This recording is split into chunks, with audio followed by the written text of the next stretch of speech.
Just tell me when you need a break.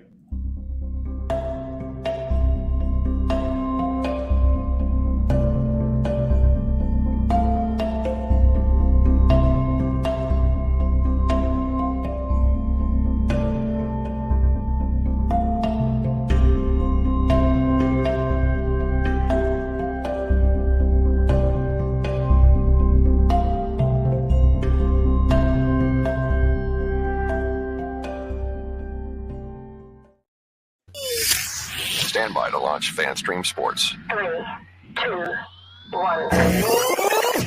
Let's start. Hello, sports fans. Welcome to FanStream Sports. Nothing but pure sports.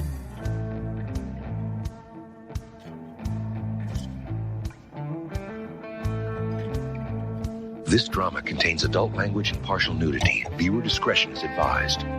You are listening to the Drunk Sports Podcast, talking sports, current events, guy stuff, and everything in between. Now open up a cold one and drink along, because they're here. You can buy me a drink. We're all drunk.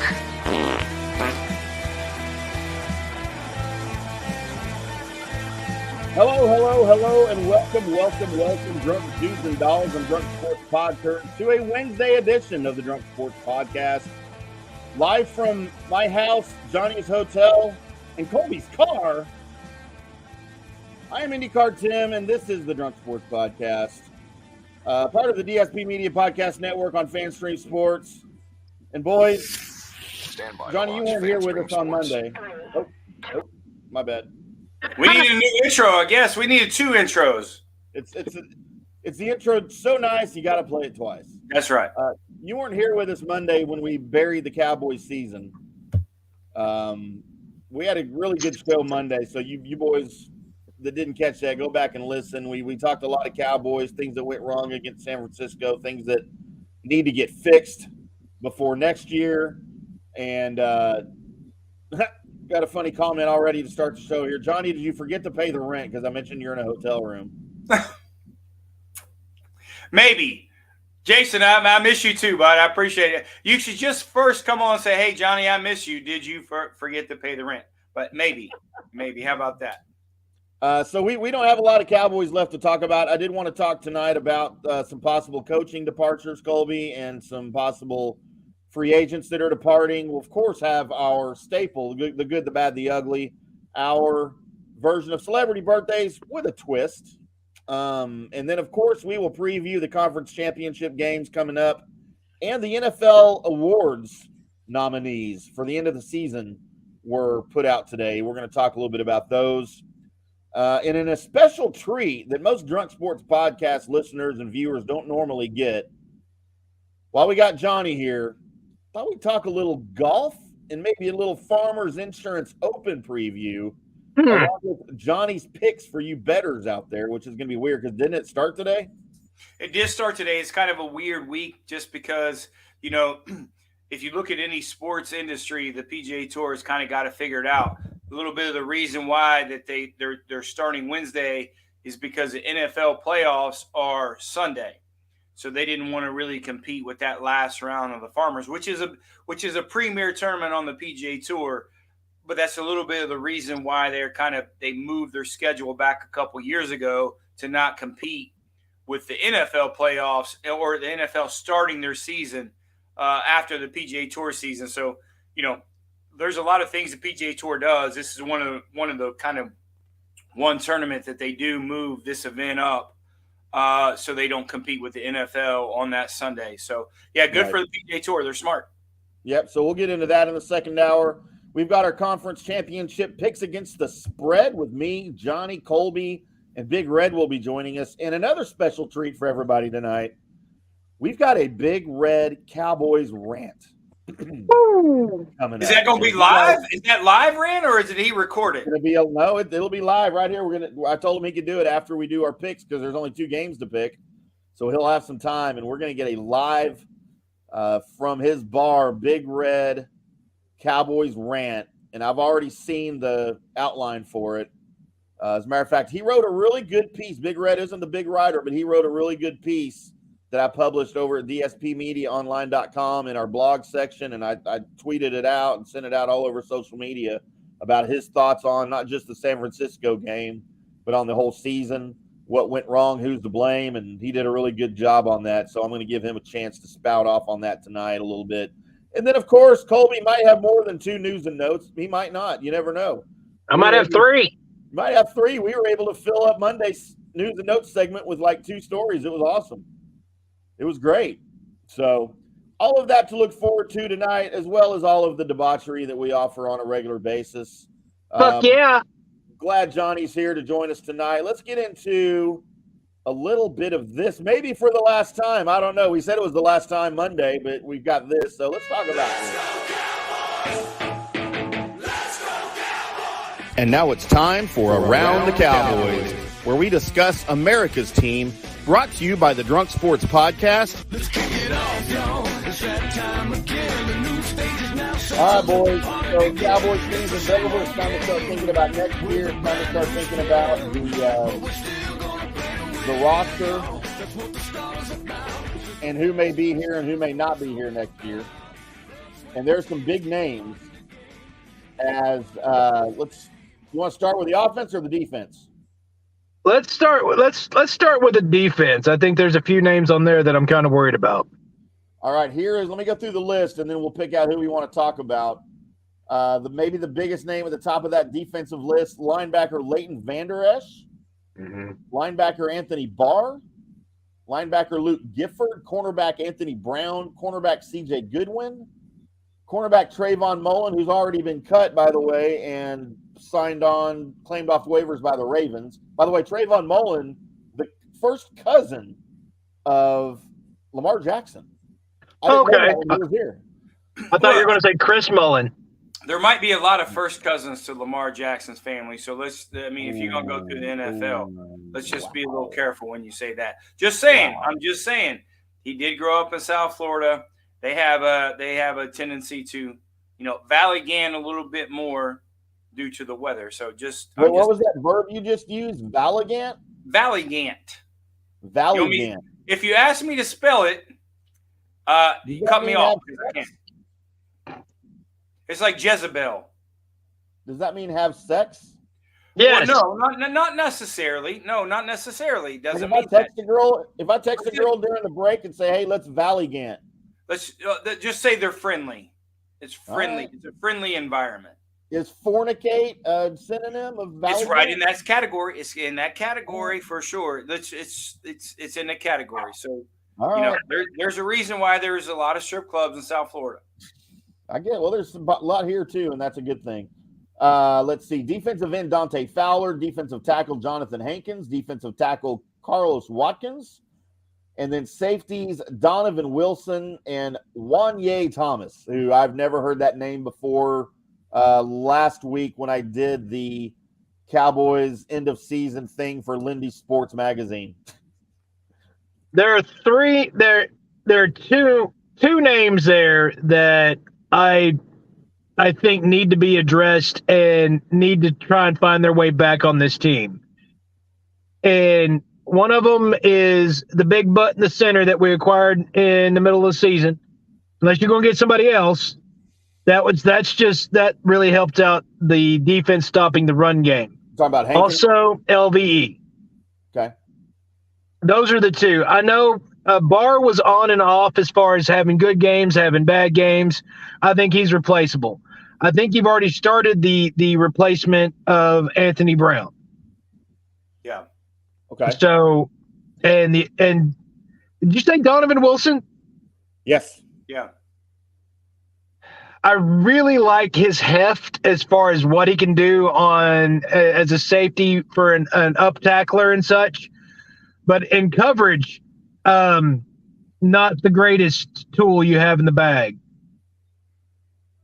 Right. Yeah. A little bit is going to be kind of predicated on, the salary cap, how much you and I guys talked about it all the time. Is first off, I don't think Zeke's going to be there.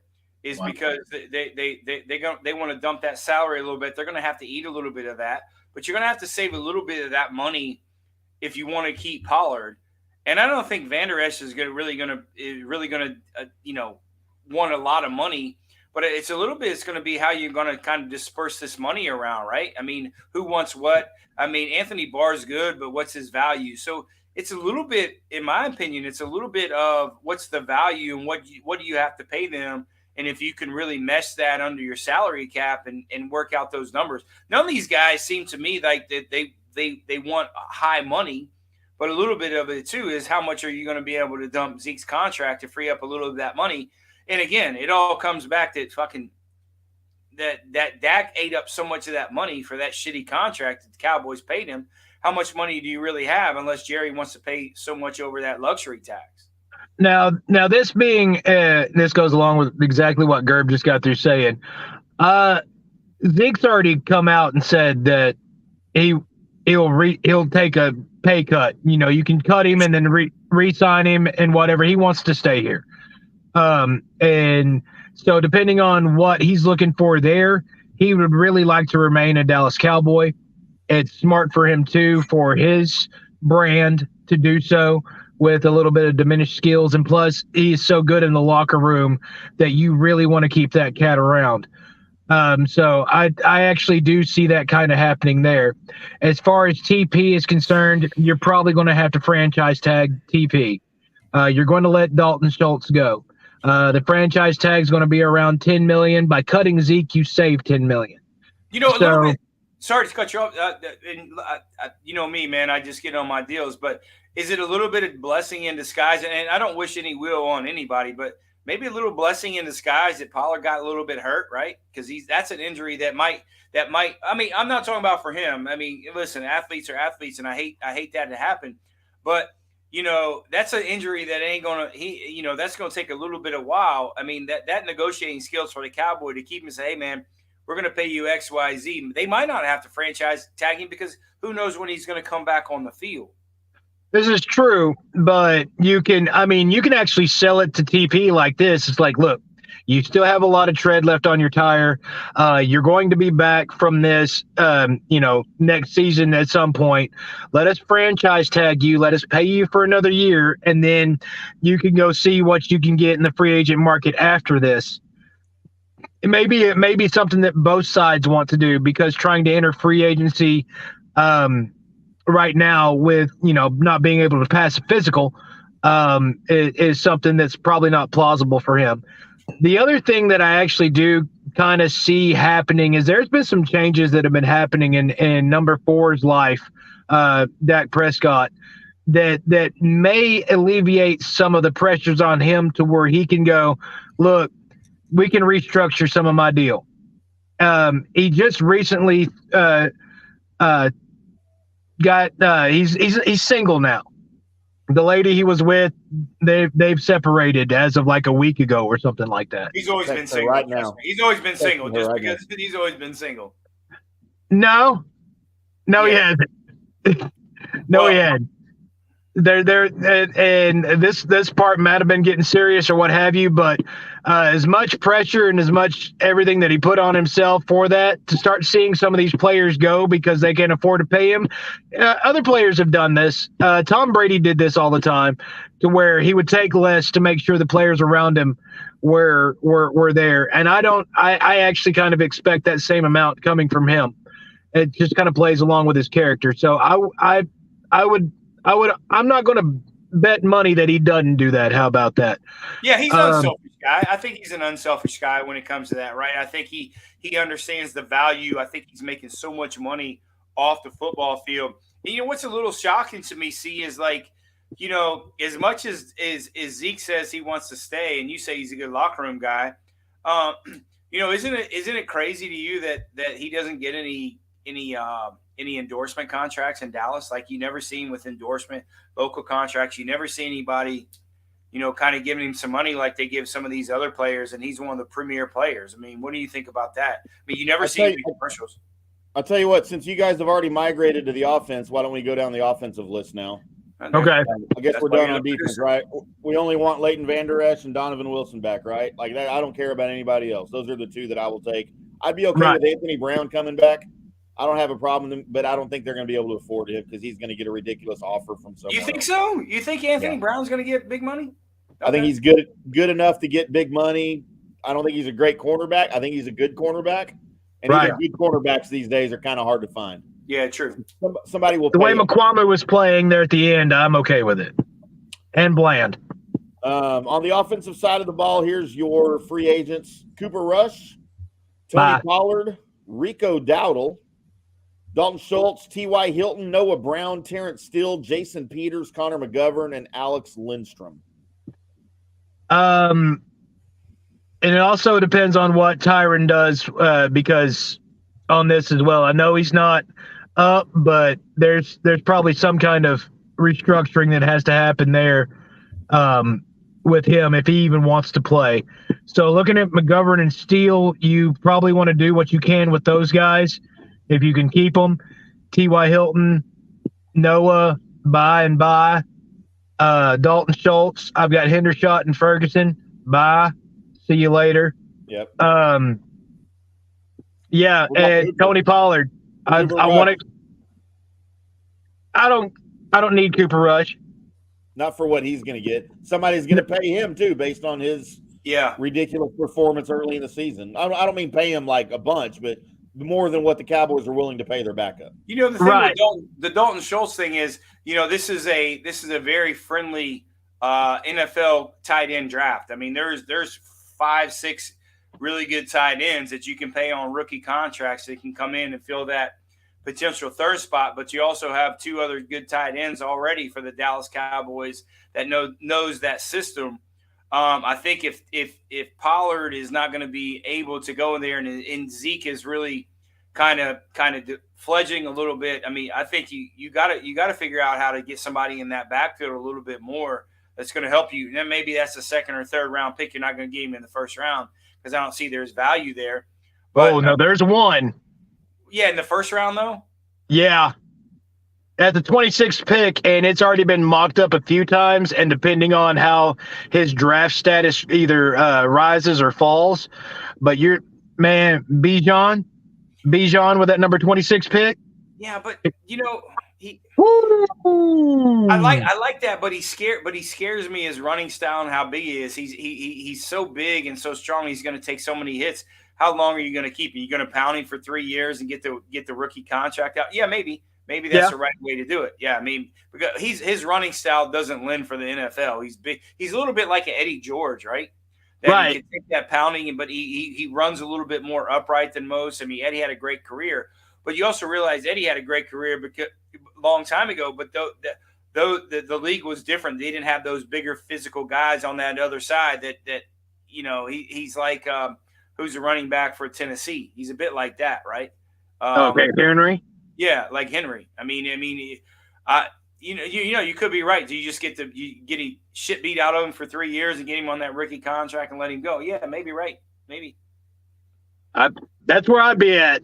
Yeah. That's where I would be at on that. Good point. Yeah, great point. Man, I'm not. If that happened, I wouldn't be surprised. I don't like him in the 1st round, even as late as 26. But yeah, I have seen him mocked there. I've also seen them taking a cornerback at 26, a couple of different cornerbacks in a couple of different mock drafts. You know, I look at that. Yeah, I look at that too. I mean, I think they got to structure the cornerback market a little bit, but also if you look at that division with the point scoring, I mean, if Daniel Jones stays with New York and Jalen Hurts with the Eagles, they're able to throw over the top of those defenses, right? So you got to really kind of structure your quarterback. So I think that's a need for the Dallas Cowboys. You're not really worried about Washington unless they bring in somebody that can throw over the top, right? But that's a division with those 2 guys that certainly can get you on the outside those numbers. And, you got to secure that outside numbers. And I don't think the Dallas Cowboys are able to do it. They got to get somebody in the draft. Yeah, maybe later rounds for a corner, but like I said, with what Israel McQuamu showed and what Bland showed and what we think Diggs is, and as long as you're able to keep Kurtz as a safety, as kind of the mesh point that you've got going on, and depending on what they do at the other safety point, bring in some kids that can come along and hopefully learn from Al what was being learned by these other guys. Kelvin Joseph didn't learn it, but these other kids did, and maybe at some point Nashawn's able to use what he's got and come out there. He saw a little bit of time. He looked better than Kelvin Joseph, but not much.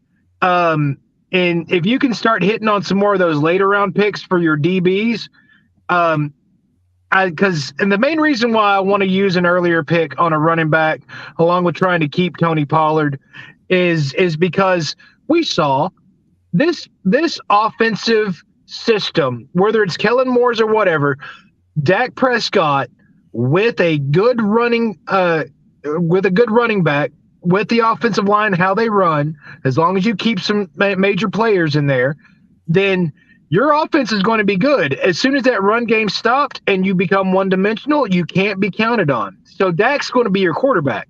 So if you're spending green on something, it better be one with 2 feet and can hold on to a football. Can you move? Can you move Diggs as maybe a little bit of a hybrid, right?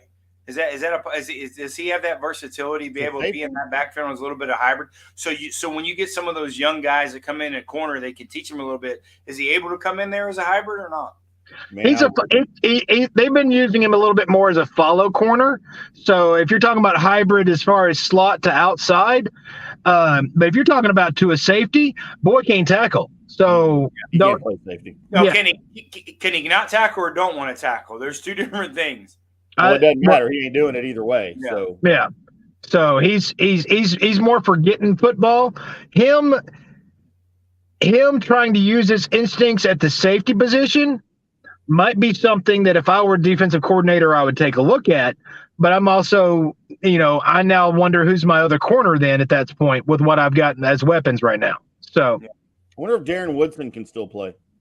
He looks like he can. I promise you get that. Woody. It's probably just getting through training camps, the only thing that's stopping him.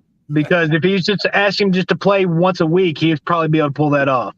By way of coaches, boys, we already had a couple of departures. Linebackers coach George Edwards and running backs coach Skip Pete are both gone. They were on expiring contracts anyway. They just were not picked up. Right. The big questions are, and we don't have a lot of time here, Dan Quinn, is he staying or going? Kellen Moore. We already know that we all want Kellen Moore gone, but reality of it, Colby, what do you think?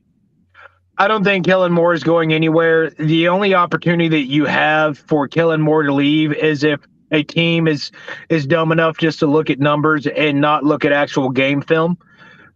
Because he managed, one of the top offenses this year, where the end results is not what we're looking for, but that is what he has under his belt.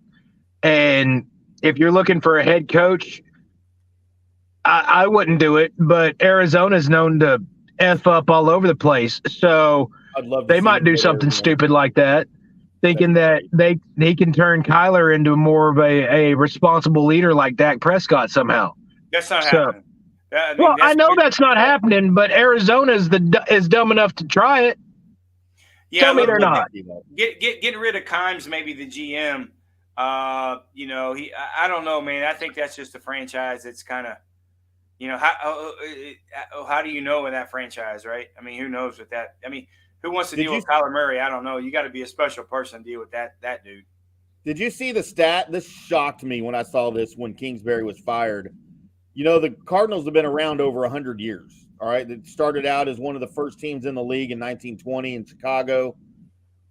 100-plus year history. They have never had a head coach last in the franchise longer than 6 seasons. In over 100 years of existence, they've never had a head coach stay longer than 6 years. So you're saying their culture is bad forever? That is shocking to me. How bad do you have to be? Go look at their win-loss record over those 100 years, and you'll find out why. I know. You'll find out why nobody sticks around longer than 6 years. Well, Phoenix is in a bad place to live, boys. I mean, I ain't gonna lie to you. It's pretty nice out there. It's pretty women. Weather is good for the most part. I mean, no state income tax, just like Texas. It's not a bad place to be. Not a bad place to be. I mean, I'm out. the whole state's one gigantic trailer park. It's not great. That's not true. I think you just oversold it. That's not true. I mean, It is. they got golf courses out there, son. I mean, I like Right. trailer park girls sometimes. I'm okay with the trailer All park right. girl. Well, I mean, just because they have rocks as lawns out there, that doesn't mean it's trailer.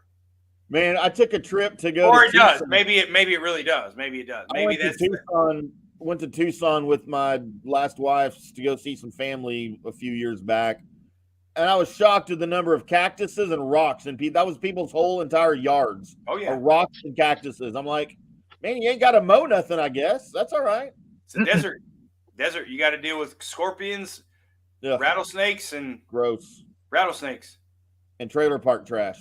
I guess trailer parks. I guess you got to deal with trailer parks now. I mean, that is a search category I have up on a number of websites on my browser. Trailer park trash. All right. I mean, it's great. Oh, yes. It's time for that segment where I pull up all the people that are born today. Find the people that I think are famous enough to make the list, and then leave them up to you to tell me who is the good, who is the bad, and who is the ugly. I'm going to go ahead and let you know that today's list is going to also include tomorrow's list, because I'll tell you real quickly, today had on it Mark Schlereth turning 56. Think. And Alicia Keys turning 41. That was the people that were famous enough, or I knew enough. Oh, and the Honky Tonk Man, but I figured I'm the only person that knows the Honky Tonk Man. I do. He was 69. So, or is 69. So that's today's list. Let's go to who's born tomorrow on the good, bad, and the ugly. We're starting off turning 34 years old today. One. Kind of wished he was still a Cowboy because, man, maybe. Dan Bailey turns 34 today. Dan Bailey? He was pretty he's pretty damn good. Yeah. Yeah, he got a little bit of the yips and ducks there for a little bit, but he's only 34. You think he can find it again, Tim? No? No. He done? He's done. Turning 72 years old today, one Jack Youngblood. That's all. He's 72? 72. Ram. The guy that really introduced the whole world to catfishing, turning 31, Manti Te'o. I know already what category he's in. He's not in the league anymore, is he? No. Is he not? Recently. No, he tried to play for the Chargers. No, he's out. He's out. He's too soft. Got catfished. Too soft. Turning 87 years old today, the Uke, Bob Uecker. Wow. This is going to be a tough one, see? Yeah. Oh, it's going to get tougher. One of the... Well, this dude looks like he's made of wrapped steel, and at 83, Scott Glenn.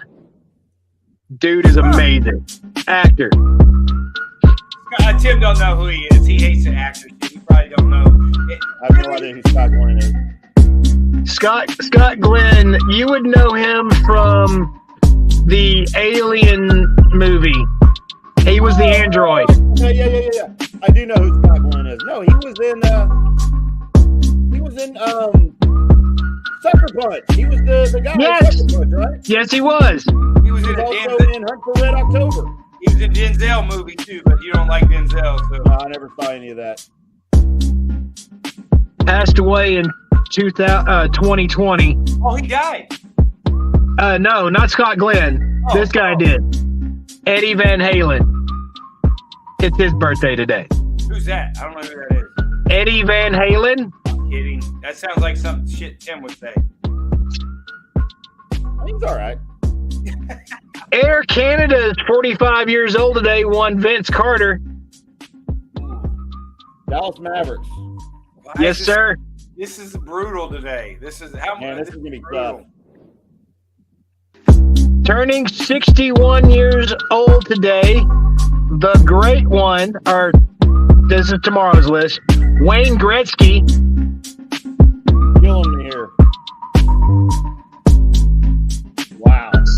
Sasha Banks is 30 years old today, wrestler and related to The Rock.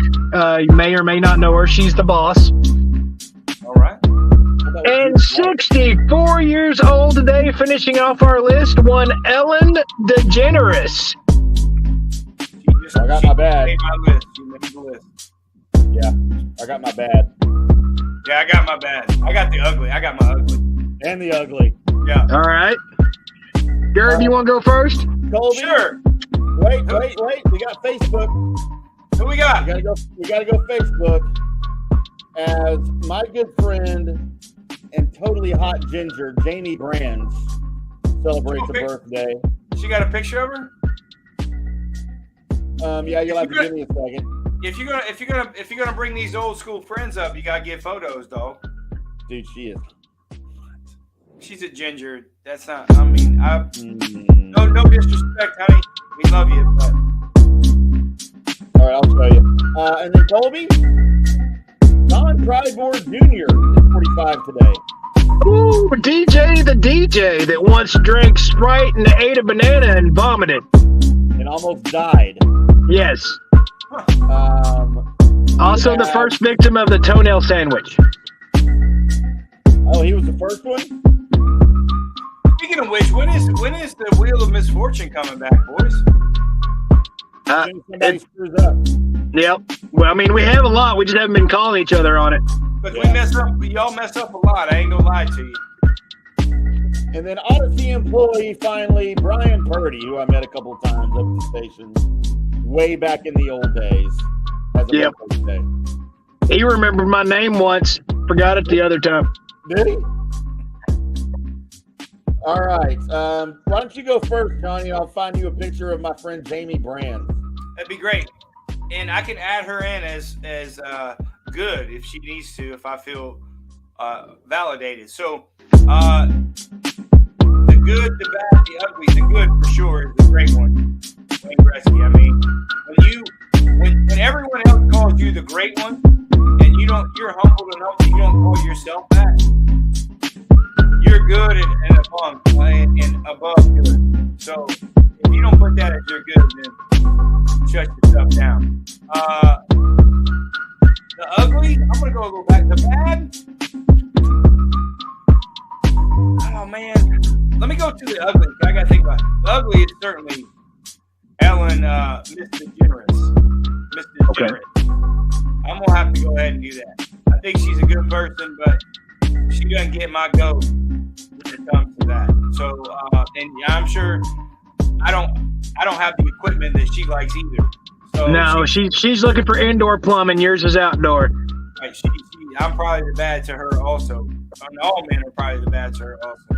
But from what I hear, she's a good person. But for this category, we're going to give her the bad. The ugly. Sorry, the bad. Man, that's a good one. That's a good one. I forgot to listen a little. To be honest with you. It's been a long day. Write it down. It's been a long day for you, boy. Let me think about this bad. Go back to me. I got 2 of the 3. That's pretty good for you. If you're 2 of 3, you get in the Baseball Hall of Fame. I'm in pretty good shape. Right. Tim, you want to go? I'll go. By the way, here's my friend Jamie. That's good. Tell her I said Buenos Dias. I will not tell her that. Why? I will not tell her that, sir. Are you scared? Yeah. I might like you better than me. Well, that's not hard to do. Because you're so much younger. That's the only reason, I'm sure. My good, other than Jamie Brand, man, out of all of the goods, and there are a ton of goods here. Oh, man. I cannot go with anyone other than the great Wayne Gretzky. Yeah, I mean, I have to. Let's just shut that off the list. If you don't put that on, let's just go with the bad and the ugly. See, if you don't put him as, come on.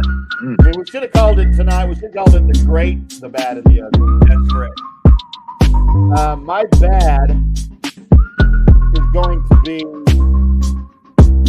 Ellen DeGeneres. My ugly going to be Eddie Van Halen.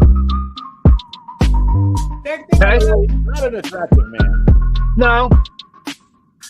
My good gentleman is Eddie Van Halen. I mean, come on. Eruption, Hot for Teacher. Erection. Yeah, those riffs, and they are all, and nobody was doing it like him. And he just popped up and did it. So that's my good. Yes, Wayne Gretzky was awesome and the great one, but I'm a rocker, so there you go. My bad is Manti Te'o. Come on. Fair. And my ugly is Jack Youngblood. I mean, come on.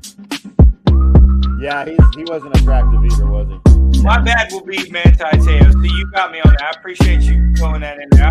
I'll insert the bad. And, I never trust a guy that's got a hyphen in their name, first off, or a apostrophe.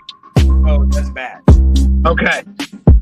That, ladies and gentlemen, is your good, bad, and ugly for tonight. Be sure and comment down below who your good, bad, and ugly is, or send us a tweet. We'll have our Twitters up somewhere, and you'll probably find out about a name change before everybody else. Yeah, you probably will, because there is big news on the name change and rebranding front, and you want to hear it here first from us before you hear all the ugly rumors. And no, there is no truth to the rumor that Victoria's Secret was coming on to be our title sponsor of our show. That is untrue. Right. Well, are you sure? Although it was considered. I'm in Columbus a lot. That's where the base of Victoria's Secret is. So don't be so sure. Hard to believe. Don't be so sure, boys. I find that hard to believe. How could so many attractive women be based in Columbus, Ohio? I didn't say they're based there. I just said that company based. They fly in. There's airplanes these days there. Wilbur Wright or Orville Wright. Right. Isn't right. Kitty Hawk in Columbus, I guess? All right. That's right. And now it's time for those drunk sports boys to go around the NFL, breaking down the latest football news with a dash of daily drunk. And now it's so, as we get some production music here, we'll skip over the championship game previews because we're going to do that second hour anyway with Big Red. Let's get into our end of season awards. We don't have to pick winners. We can just comment on who, maybe the favorite is. Let's start with Coach of the Year, boys. A couple of names on here that I'm kind of surprised are on here. Dayball and Peterson. Jaguars, Doug Peterson. Giants, Brian Daboll. To me, those are the only two people that should be considered. But we have Kyle Shanahan, Nick Sirianni, and Sean McDermott all thrown into the mix here. Those three guys, they've done admirable jobs. Good coaches.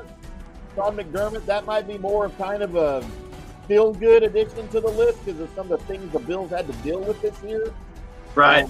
With the mass shooting in Buffalo, the weather issues they dealt with, of course, the DeMar Hamlin situation. So that's a feel-good if you want it. But Kyle Shanahan and Nick Sirianni do not belong on this list. Nothing they've done is surprising or out of the ordinary for their team.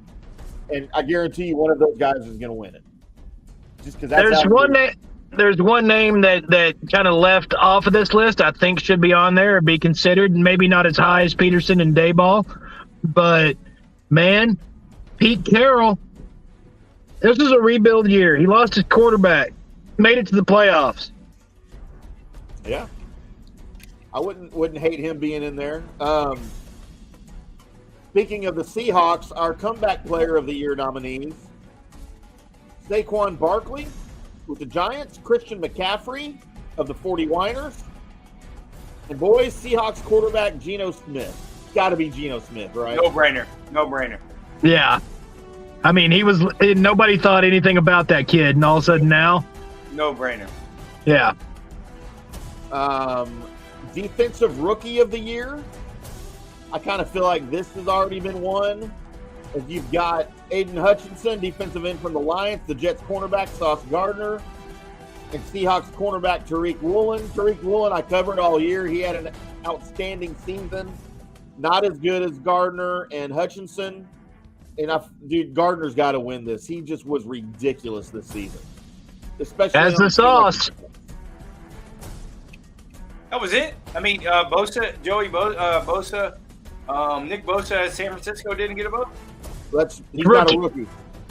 Oh, it was rookie. I'm sorry. Yeah. I thought he was. Oh, yeah. Yes, Sauce Gardner. rookie of the year. Certainly, Sauce Gardner for sure. Offensive rookie of the year. I kind of feel like this has already been won, although I have a problem with it. This is who I think should win it. Jets wide receiver Garrett Wilson. You've also got Seahawks running back Kenneth Walker, but he dealt with some injuries this year. And if it was called offensive rookie of the last 6 or 7 weeks, Brock Purdy would win it, but he didn't start until the last 6 weeks. Right. He didn't play early in the season, and as good as he's been, he hasn't been at it all year. This has to be a Garrett Wilson win. That dude just was awesome this year. I mean, you're naming two of the reasons why the Jets were doing what they were doing there for a little bit was Sauce and Garrett Wilson. So I wouldn't have a problem with the Jets winning both of those, to be honest with you. You know, if you look at a guy like Garrett Wilson, you look at how it actually proves how good Garrett Wilson is when you have to deal with the quarterback that they had to deal with, right? How inefficient he was, how terrible he was. And they switched in and out of quarterbacks all the time, and he still got his number, he still got his yards, still got his accolades. So you look at the talent a guy like Garrett Wilson has to deal with all that bullshit at his quarterback position. Yeah, it's a no-brainer that guy wins the offensive rookie of the year for sure. Defensive player of the year. Of course, last year's winner, the incumbent T.J. Watt, was injured most of the season, so he's not even a nominee this year, a finalist. But you've got 49ers Nick Bosa. Winner. Chiefs defensive tackle Chris Jones.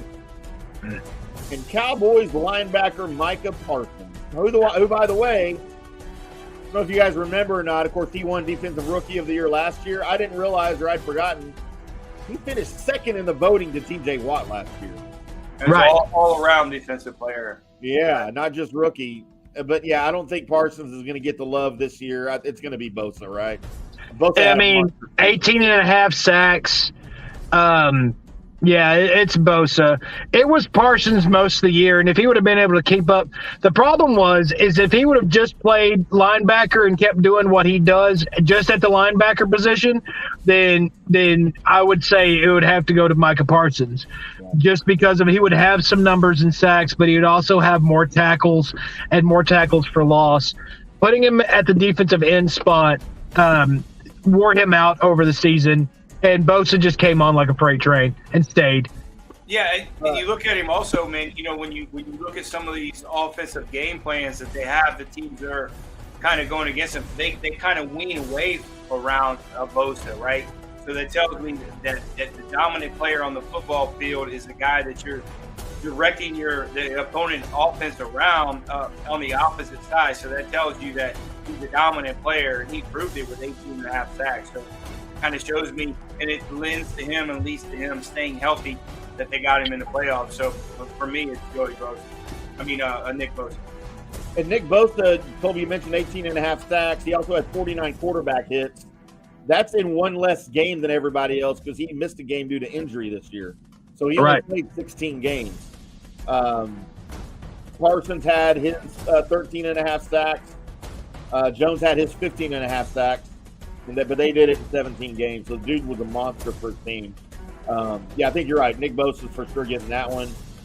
Offensive player of the year, which usually ends up being a quarterback for the most part, right? Right. You've got Patrick Mahomes, Jalen Hurts. You've also got Tyreek Hill and Justin Jefferson. You got Burrow's in there. Not on his list.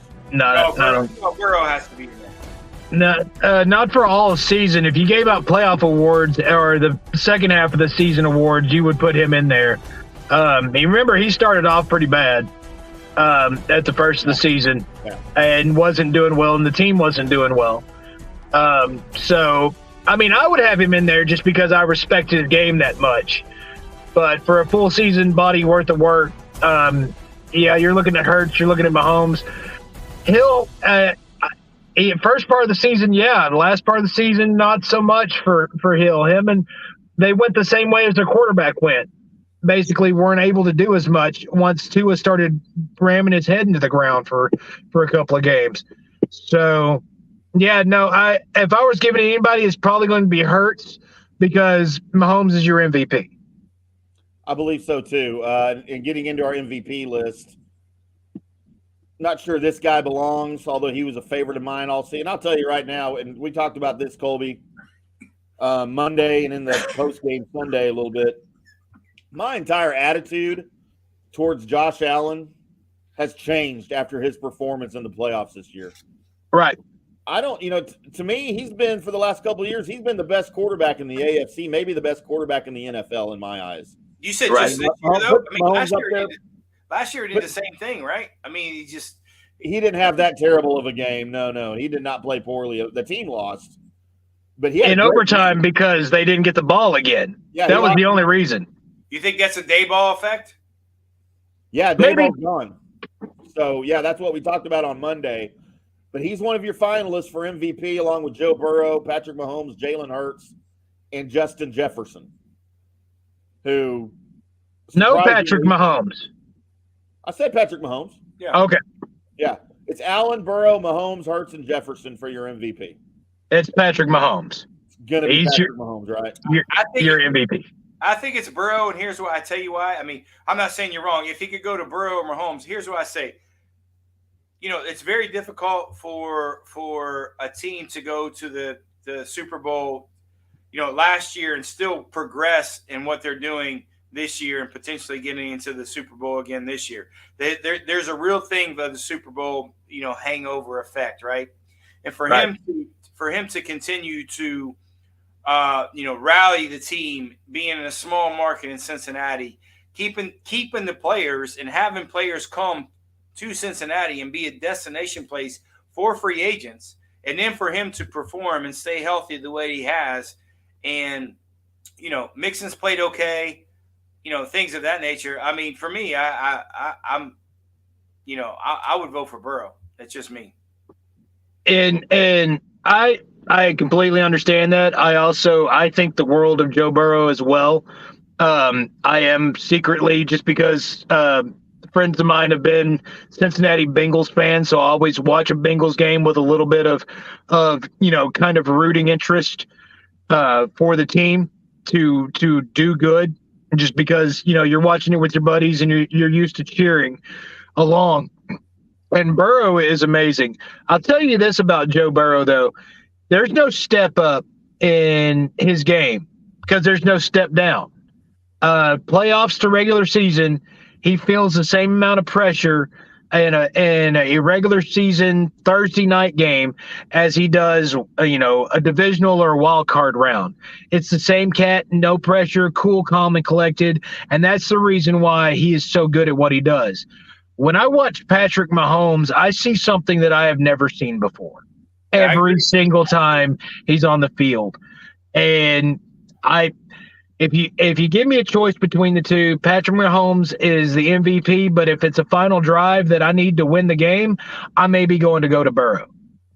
Yeah, it's a little apples to oranges, right? They're completely different players. I mean, Burrow's a little bit of a more pocket, traditional, old school NFL pocket quarterback, and Mahomes just does what he does, right? So you're looking at a guy like I'm not comparing by any means as a Burrow compared to a Tom Brady, and you look at a Patrick Mahomes compared to a, however what a pocket running quarterback, the traditional NFL works today. So they're different when it comes to that, but the value to their team, I mean, it's 1A, 1B, I think, right? I think, yeah. If you want to put an equation out there, Patrick Mahomes is what would happen if Peyton Manning had Steve Young's legs. That's pretty much what it is. That's fair. Huh. All right. I hadn't considered that before. Does he still have the small head as Peyton Manning? No, well, because his hair matches up with it. Oh, okay. Okay, fair. So Fill out the helmet. Nice. All right, on the other side, boys, we're going to talk about the Farmers Insurance Open with Johnny, the Gerbman Gerber. He's going to give you his picks and predictions. His picks, by the way, for those not familiar, Johnny does handicap the golf picks every week for us over at From the Rough, America's favorite golf podcast. And we'll talk about those, how you can find those, and how you can follow those and his matchups on the weekend over there after our break. We'll talk about the NFL Conference Championship games and give our picks against the spread with one Big Red who will be joining the show. And then another special treat as Big Red offers his Cowboys end-of-season rant. And it's a good one this week, boys, or this year, because he is pissed, like many Cowboys fans are. And then Colby will end the show, as he always does, with his world. Is it Colby or Coble? Both. It's whatever I say it is. Sorry, sir. With his news and notes. We are the Drunk Sports Podcast. I'm Tim. That's Johnny. That's Colby. Part of FanStream Sports on the DSP Media Podcast Network, and we will be back after this. Hello, sports fans. FanStream Sports. Jeeves Law Group. I've known Scott Jeeves for quite some time, and he's just like us, a huge college football fan, but he's not just another PI attorney. He is a ferocious advocate for his clients. Scott Jeeves is a board-certified civil trial lawyer and a certified circuit court mediator practicing in Tampa Bay for over 30 years. He is an AV preeminent rated civil trial lawyer and certified circuit court mediator. Folks, these designations are not just given out. They're given only to the best trial attorneys. But more than anything, Scott takes these cases personally. I've heard it from his clients. He's a fighter you want on your side. Insurance companies hate it when they see you're represented by Jeeves. He's just different. 727-894-2929 or go to JeevesLawGroup.com. That's JEEVES lawgroup.com and tell him JP sent you. Guys, let me tell you about Bay Area Modern Medical Center. Are you experiencing low sex drive, fatigue, hot flashes, moodiness, and you just don't feel like you have the vitality you once had? You're not just getting old, it's likely low testosterone. Studies over the last 20 years show a shocking decline in younger males aged 16 to 39. Older men have seen a sharp decline as well. Do something about it. Go see my friend Christopher Lugo at Bay Area Modern Medicine. Testosterone replacement is not a frivolous treatment. It takes a professional targeted approach that focuses on total body wellness, vitality, and emotional stability. Not a one-size-fits-all approach like many clinics use. They will monitor your blood work and adjust your treatment as needed for optimal results. Call 844-977-3477 or go to BAMMC.com. Now is the time to make sure your home insurance is in order. In the last year, many of us have made improvements to our homes. So call the folks at Italiano and discuss these upgrades to make sure you have enough coverage. According to a recent report, almost 64% of homeowners don't have enough insurance on their home, which is their most valuable asset. Also, a great time to make sure you have flood insurance. Even if your mortgage company does not require flood insurance, your home could still be at flood risk. Another big item as we enter hurricane season is making sure your pool enclosure is added to your policy and there will be no issue at claim time. That happens a lot. So call your friendly agent at Italiano Insurance to review your policies today. 813-877-7799 or ItalianoInsurance.com.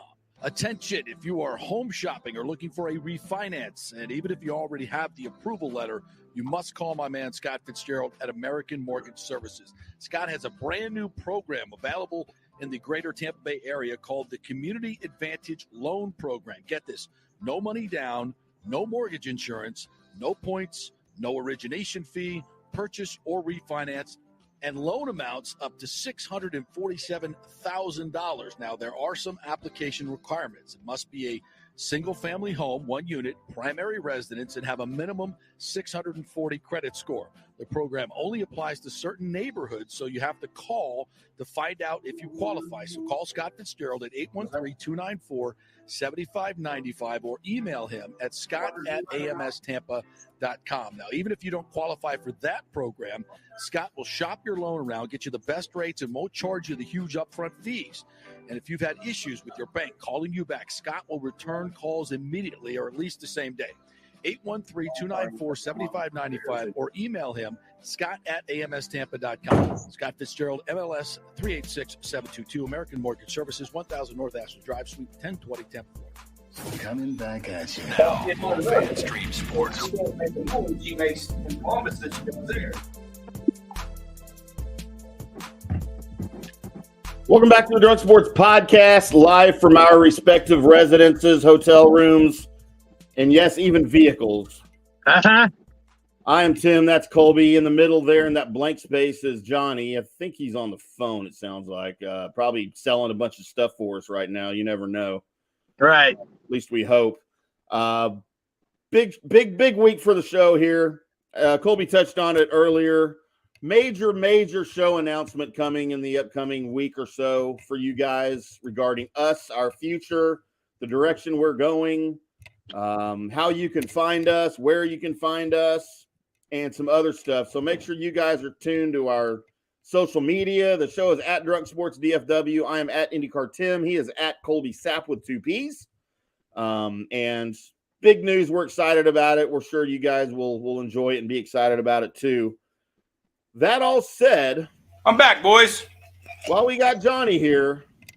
It's little Johnny. Why is Johnny little?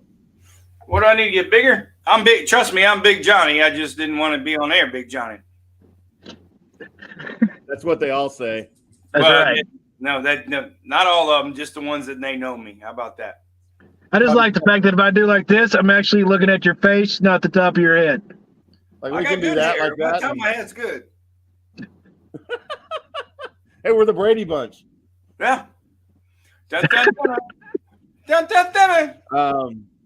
So yes, Johnny, the Farmers Insurance Open this weekend out there at Torrey Pines, both courses, right? They're playing both courses. Yeah. So what they do is it's one of those deals that it's a 36 holes and they make a cut. It's a bigger field than most. The north-south got redesigned by the Civil War. We don't, exactly. We don't really talk about in the South courses where they play the U.S. Open on. So they really renovate in that North course pretty good to compete with the South course. They're both really comparable now. So it's the 36 holes. Everybody plays each golf course once and they make a cut. So yeah, I mean it's one of the premier golf courses, premier tournaments on the PGA Tour. You're coming off last week. It's one of those unique events. It kind of slits in the middle of last week at the old Bob Hope at the American Express Championship, and then next week we have the Pebble Beach tournament, Pebble Beach Invitation or Pebble Beach AT&T, and that's another Pro-Am format. So you're kind of looking at a Pro-Am format in the middle of the Farmers Championship in another Pro-Am format, which a lot of the tour guys don't really like to mess with a little bit. They, some of them do, it's a 3-day event at the American Express with amateurs, and then they play their own ball on Sunday. Same way with the AT&T. They have 3 days with their amateur. They make the cut. They play on Friday. They're kind of unique events. And for tour guys, they either love it or they don't. Right. And it's just one of those deals. They're long rounds. They're playing with amateurs. It's more of a personality trait if you like to deal with that stuff. But also it lends for some of these younger guys to get in some of these fields. They're bigger fields. They're not as, I want to say, pretentious as the well-known tour players. I could use another word for that. Jerks. Entitled assholes, however you want to say it. But it's not for everybody. It really isn't. And it kind of lends when you start handicapping these type of events, who really likes that type of format. I mean, last week we actually was the first week we actually made a profit of plus $100. We didn't get quite the winner, but we did win our matchup, and then we did cash in on a top 10 pick on Jason Day. So we were profitable for the week of plus $100.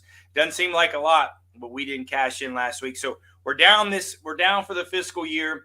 Similar scenario like we were last year, starting off the year. So I think we're minus $1,120 units, however you want to figure it out. Minus, but we're 1-0 on the matchups. Great card coming in this week. We're looking really strong. If the people who follow us on Twitter, we had a little shuffle. We had to post it this morning, and actually posted last night, I think, Tim, right? We posted everything last night. And I know our affiliates with our channel in Tampa, JP Peterson, our affiliates in South Carolina, our affiliates in LA, our affiliates in Ohio posted our picks that we had, and we're looking really strong on our picks. I don't want to say anything, but we do have Taylor Montgomery up there, really, really close. Tony Finau looking real strong, was on our pick also. Jason Day looking really strong again to finish in the top 10. So, we really got some really good, strong picks looking in this week. Our ham sandwich pick is looking pretty not our ham sandwich, but we have our third pick in the box. It's looking really strong. I have to look at my card to see where we're at. But, it's early in the week. It's a little bit of a shuffle for us. We had to prepare a little bit early, but looking real strong with this pick all through the week. But one of the reasons why that they decided to start, this is the only event that they start on a Wednesday on the PGA Tour, is because they didn't want to compete with the NFL playoffs on Sunday. So another smart move by the PGA Tour.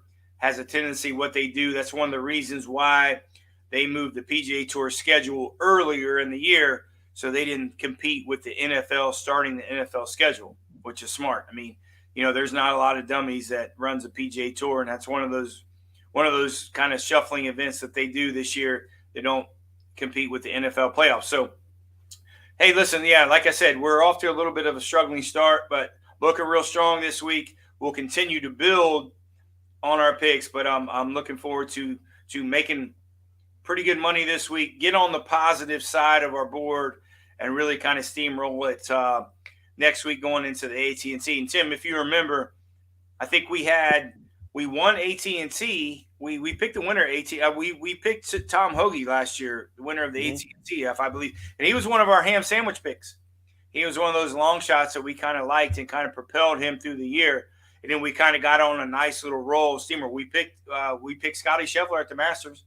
We did. I do know that. So this is kind of the year that these guys are kind of getting into form a little bit, getting into character, as we say, and getting really familiar with their PGA Tour schedule, what these guys like, and getting familiar and playing really good golf on the golf courses that they like. And I wanted to talk to you a little bit about the fact that they changed days, and I don't think anybody will argue that that's a terrible idea because, like you said, there's not any dummies running the PGA Tour, and they know what's up. They know what the interest is. But them moving the tournament a day up during the week, how does that mess with the guys' preparation? Because golfers, like a lot of people, especially athletes, are creatures of habit. They have a routine before every tournament. They have certain things they do every day leading up to that tournament, starting on Monday, right? And then now that you've had a day taken away from you, I mean, how does that, some of these guys, how's that going to mess with their psyche, with their preparation, and with their overall game plan? Well, a little bit is, I mean, you're 100% right. I mean, golfers are weird people in general, right? And they're creatures of habit. They got routine. You know, when you go to a golf course, tour players, the guys who are super competitive, they know their routine. They know their regimen. They know when to eat breakfast. They know when to go to the range, how many, an hour before, whatever fits their schedule. But the tour schedule told them up front. It wasn't like it's just thrown on them, right? So they know what they know what it is going into it. So they had the ability to prepare. Now, The great thing about the Farmers, it's one of the premier tournaments on the PGA Tour. Everybody wants to go to Torrey Pines. Great event, elevated purse for the PGA Tour, right? So, it's a little bit different, but it's not like super crazy different. And it's not so much different than playing in that, pro-am formats that you're playing 3 days with amateurs. They have to adjust. The guys who are good at it, they adjust. And it's no different than playing this week in the Farmers. But they know. It's not like they just, hey, listen, a week in advance, hey, we're playing on Wednesday. They know. They know the schedule. So the professionals, they adjust. So the course, and I don't know if this is the north course or the south course, playing at a par 72, 7,060 yards. An $8 million purse, or $8.7 million purse this year. We started out with a $15 million purse at the Champions. Of course, the tour has promised us bigger purses as a result of some of the live golf crap going on, and that's great. It's great for the players. And we've got live golf news that we'll talk about. They just signed a TV deal. We talked about that last week on From the Rough. We've got some more live golf stuff coming up next week on our regular show, assuming Connie can accommodate our regular show next week. And we'll get into that. But I wanted to talk a little bit about the odds for some of the guys. We'll get into your picks, Johnny. The favorite, though, this week, again, as John Rahm is looking for his, third in a row, right? Third win in a row as he's won the last two? Well, he's won the Farmers, but the last two at the golf course. So he won the Farmers and the U.S. Open. Right. So it's not really the Farmers. And it's, listen, when they set up the Farmers, it's a completely different golf course when they set up the U.S. Open. Right. So you can't really, it's two in a row, looking for his third in a row at that golf course, but they're completely different golf tournaments. And even though that being said, and being completely different golf course tournaments, man, stepping into that in that parking spot in that place where you've already won a couple of times, there has to be something to that. Oh, no doubt. It's comfort zone, right? I mean, it's about where, how your game fits. Like, the holes fit you. I mean, if you're a guy that likes to shape the ball right to left or left to right, and the holes are shaped that way, that fits your game, right? That's why you look at some of these old school designers like a Jack Nicklaus. Jack Nicklaus designs his golf course how he played golf. So a lot of his golf holes, majority of his golf holes are holes that go left to right. That's how he played golf. He faded the golf ball. And, and you look at some of the other designers who play golf that they shape it the other way, right? A lot of right to left holes. So you look at a golf course like that for John Rahm or any guys who are successful on multiple types of golf course. I mean, Tiger's a perfect example. I mean, look at 50% of his wins were on the same golf course. Right. Just because, we always say that I don't want to wear this out and beat a horse in the mouth, but horses for courses, man, is key to the PGA Tour. And this is how these guys set up their golf courses. I mean, this is how these guys set up their tournament schedule, right? The courses that they have success in. So, it doesn't surprise. Listen, Tim and I talked yesterday. He's like, how are we not picking John Rahm? I was like, well, there's only enough birdies in that bag. Him winning last week didn't help him this week, right? It only helped him maybe for momentum, but he had momentum. He played good the week before. But there's only so many birdies in that bag. Well, but there really is. There's only so many birdies in that bag. So, but I mean, Rahm didn't just win last week. He's working on this will be his third win this year. He won Tournament of Champions. He didn't play in the Sony. That's my point. He won the American Express last week. That's my point. He's kind There's of on only a roll. so many birdies in that bag. There's only you only got so many birdies in that bag. And what I'm saying, momentum's great, but winning last week maybe wasn't the greatest thing for John Rahm. No, but you always ride that hot stick when you got it, right? Yeah, but that fire burns out. That's absolutely, it always does. But yeah. I mean, for the good guys, it always comes back. You know what I'm saying? Yeah, but it's like if he would have played marginal last week, played marginal, and then came into this week, I'd say I would have liked him this week, right? If he just played marginal. It's just different. I mean, it's just a different place. I mean, I know this is his hotbed, but, I just didn't like him this week, and it's come fruition. And, Tim, you text me. He's like, how do you not pick John Rahm? No, he's a favorite. I was like, I just don't like him. Hey, man, you can only fit so many birdies in that bag, dog. And he just ran out of birdies. Yeah, and I talked to you about distractions for John Rahm, too. And, you talk about that when you're making your picks. Is it in a big metropolitan area with a lot of hookers that maybe guys are going to be distracted from, right? I mean, certain guys we know are party animals, and we talk about Johnny Vegas and some of the other guys on tour that can get distracted by the party atmospheres. And but La Jolla, though, that's kind of a place near and dear to John Rahm's heart. I mean, he proposed to his wife there. He got his first tour win there. He's not going. He's not going down to the Gaslight District and having fun. I mean, that's his Not with hometown. He's having, it's a home game for him. But again, it has really nothing to do in this instance. Has nothing really to do with his place. I mean, at some point, Steph Curry. I mean, if he's going to make 100 3-pointers in a row, eventually he's going to miss some.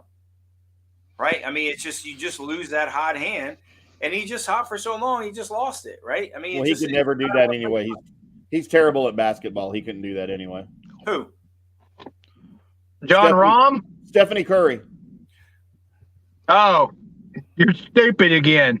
She's terrible at her game. So, all right, well, Johnny, let's get into your picks and predictions for the tournament then this week. Johnny's picks brought to you as always by TurfLife.club. It's not just an apparel brand; it's a lifestyle brand. Head over to TurfLife.club today and get your window stickers and other stuff to become part of the club today. Do you even want to hear my picks for this week? Oh, yeah, because we already got ours. We got ours in already, so there ain't shit we can do about it. So, Big Red, if you took Tim's picks, I'm sorry. Because I'm 100% on Tony Finau this week, and he shot. Yeah, not so good today. Yeah, that's good. But we're on the board with some great picks other than that. But go ahead, Tim. Go ahead, because you can't mess them up at this point because they're already in. Leave it to me to pick the worst one of your bunch. So I had, of course, I had to pick John Rahm as my winner. I had to. I couldn't not do that as much as you tried to talk me out of it. Yeah, keep going out on a limb, dog. Keep going out on a limb. That breaks every once in a while. Look, like I told you, I don't care what the odds are. If that's my favorite, that's my favorite. All right. Doesn't matter if he's the favorite. He's my favorite too. I'm not going to change that. My boy Max Homa is my top 10 pick, and then my top 20. I'm going out on another limb here. Johnny Vegas, baby, my top 20.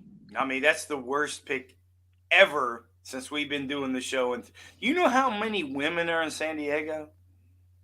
They're not in San Diego. They're in La Jolla. They're La Jolla. They're in Big Kink. You know what? When they learn to say it right, then they'll sound like me because there's no H anywhere in there. It's La Jolla. Did you see what he shot today? No, I did not. He shot 8 over. Oh, that's nothing. He's got. And he probably shot 8 over last night too. I mean, I think he was hungover. Yeah. Well, I mean, have I not taught you anything? No. I mean, do you not let? There's one thing I told you in the last 3 years we've been doing the From the Rough podcast. Never pick Johnny Vegas in a city that has hot women. Well, I've never. Only thing I've ever told you. San Diego. I don't know if the women are hot. Well, I mean, you don't know they're hot. They're hot. They're. I mean, how do I know that? Did you see him play last week in Palm Springs? Yeah. He finished T20th. You know why? Right. You know why? Women. There's none. There's no hot women in Palm Springs. Is that what you're telling me? I mean, they got oxygen masks on them. There's women, but they just got oxygen masks on them, and they're driving a wheelchair. I've had worse. Of course you have. I just imagined a bunch of smashed old ladies with steering wheels and I've got my wheelchair. I'm coming to get you. All right, Johnny, who's your picks this week? Put us out of our misery here. Oh, you done? Football picks. Yeah. Big Red, who you like this week? Well, before I jump in, this will be quick. Who do you like this week, Big Red? We're already in. Who did you pick this week? No, I'm all over Finau this week. I was a little bit into Cam Davis last week. He had a bad week last week, but he's got something going on. He's going through some personal stuff. Yeah, and other than that, I'm just riding Finau this week. We got a league up here that we're one and done, and once you pick a golfer, you're done with him. You can't pick him again. So I took Finau this week. I thought this was a good layout for Finau. He's performed well. Yeah, out there, and I just riding with him. And actually, I got up this morning. Didn't realize that for some reason that the golf tournament started today, and I was up because the NFL playoff for Sunday. I was up at 4:30 this morning and sitting at my computer thinking about this these thoughts that were going through my head, and I thought, you know what, maybe I'll just go ahead and throw a golfer in and get it done and over with. And yeah, I rode with Finau, and that's where we're at. You want to give us the intro music, Tim, or we ain't got it? Oh, you mean the our background music? I can do that. No, picks for the golf. I mean, that's what we usually do. We don't have intro music for that. We never had intro music for picks. Yes, we have, but. And now it's time for Johnny's Picks on the From the Rough Cast. I just renamed the show.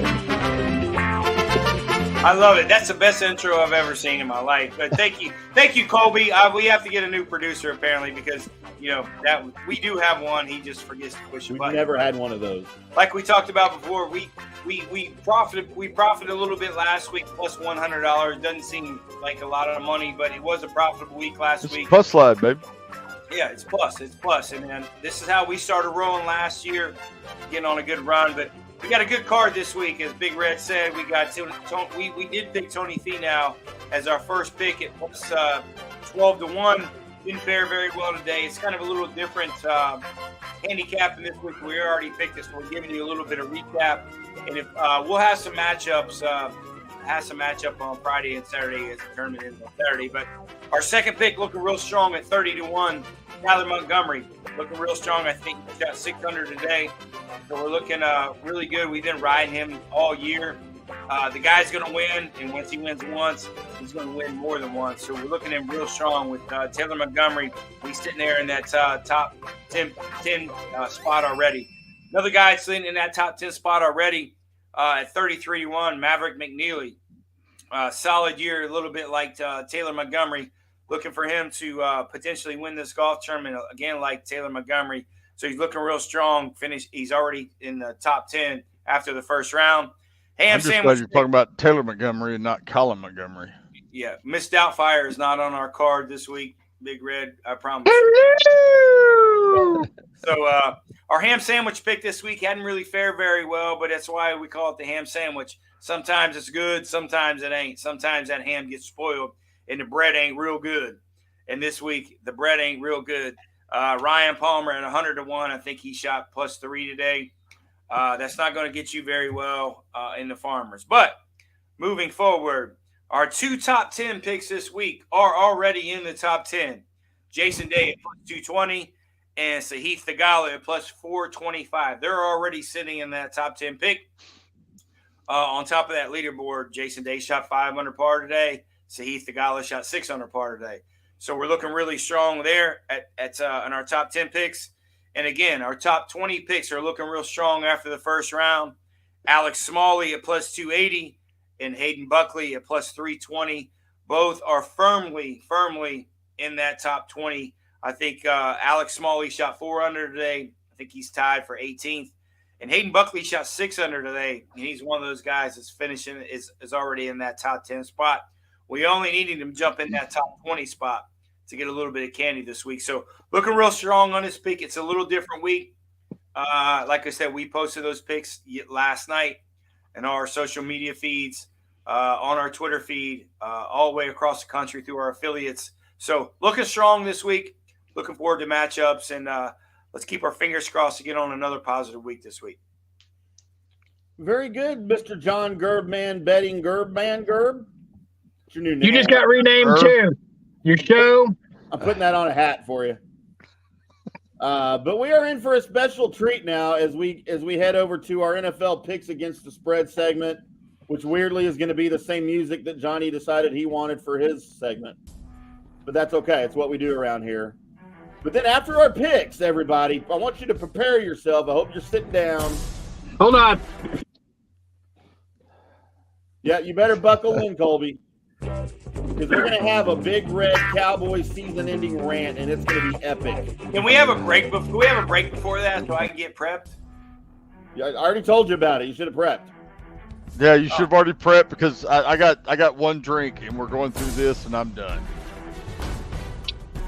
All right, boys. It is championship weekend in the NFL. The AFL championship and the NFL championship. They should still call it the AFL. I'm tired of conferences. We should go back to 2 leagues. Just saying. Okay. Sunday at 2 p.m. The 2 seed, 40 Winers, have the 1 seed, Philadelphia Eagles. The Eagles are favored by 2.5 with a 45.5 point total.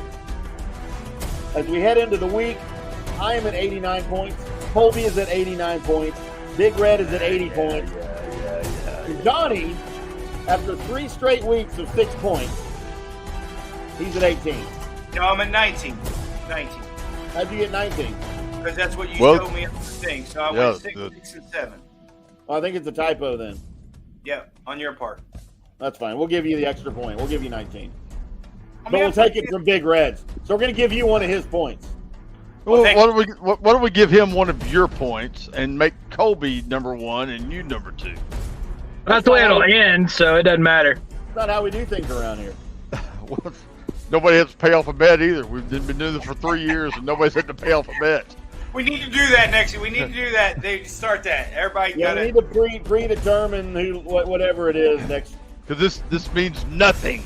Because I've won for 2 years in a row. I'm losing this year, and it means nothing. It's because he cheated the last 2 years. No. I think the loser should have to shave his head. I'm in. Johnny, you're in last. Well, y'all can go to hell. That's the only thing I got good in my life is my hair. I ain't. How about this? If Johnny finishes in last place, which is in last place, he can't catch anybody. Then the next time I play with Johnny, he has to drink a beer while we're on the golf course. He'll never do that. No, that's fair. That's a good bet. I'm gonna need proof. We'll tweet it everywhere. I'll probably be there. I'll drink more than 1 beer. See, if you were in Southern Dunes, your tour school, bud, I'm going to be there in a couple of weeks. Well, there's a reason I ain't going. I understand. I have bad memories there. I have bad memories at tour school. If I would have got through at tour school, I'd have been there. But that was bad. That was bad memories there. Well, why do they have bad memories at tour school? What's wrong with the memories? Memories. I didn't get through. I think it's terrible. All right, boys. I'll go first since that's what I do around here. Yeah, shut up. Again, the Eagles favored by 2.5 with a 45.5 point total. I'm going San Francisco, and I'm going under. Well, this is going to be opposite of what I said during my rant, but I have reasons behind it. Give me the Eagles, and give me the over. Big Red. So what's the line that you have right now?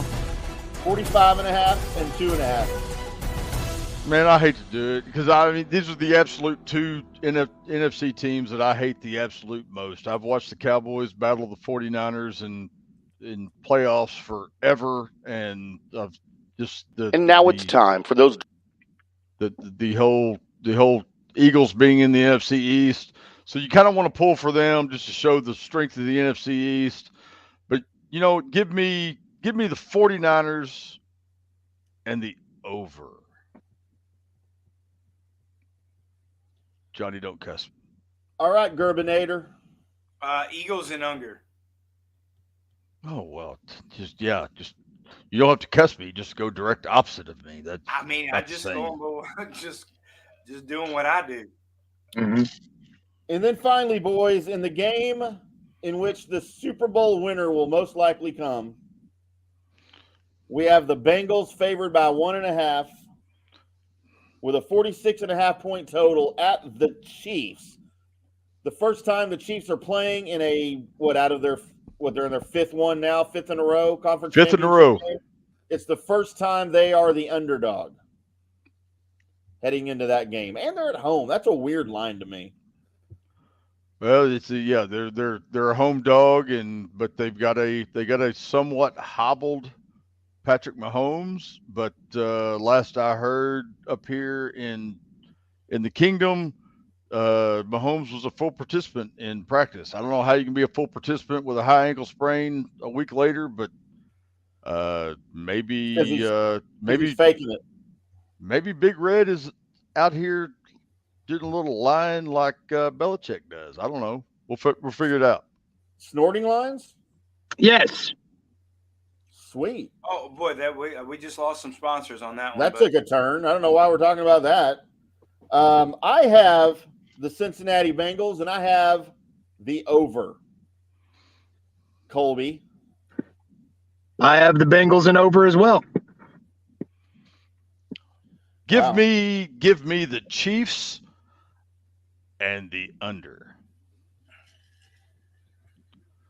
Johnny had to take a drink after that. That's not good. Johnny betting Johnny. Because we agreed, so I had to take a drink on that. Chiefs and That's a winner. I don't care. Yeah. I don't care if it wins money or not. Yes. My boy. All right, boys. It's time to buckle in. It's time to put your strap on. Just lost another sponsor. Buckle the belt, tighten your hat, loosen your shirt, pull down your pants, bend over, because we're all about to take one from Big Red. Well, I'm gonna tell you this. I've been through a lot of seasons. I've always been a Cowboy fan, but one thing that has always brought a smile to my face is turn out the lights, party's over.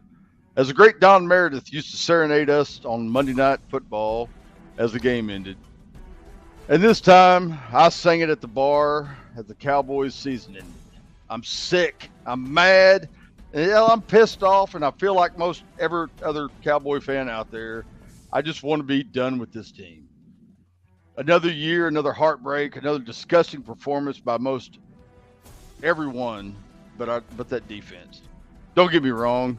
This season or game was lost on multiple fronts, and I'll try to explain that to you as I go along here. And we'll start off with this. The first quarter, second possession of the game was what exactly was Gallup doing? Did he quit? Was it a blundering route?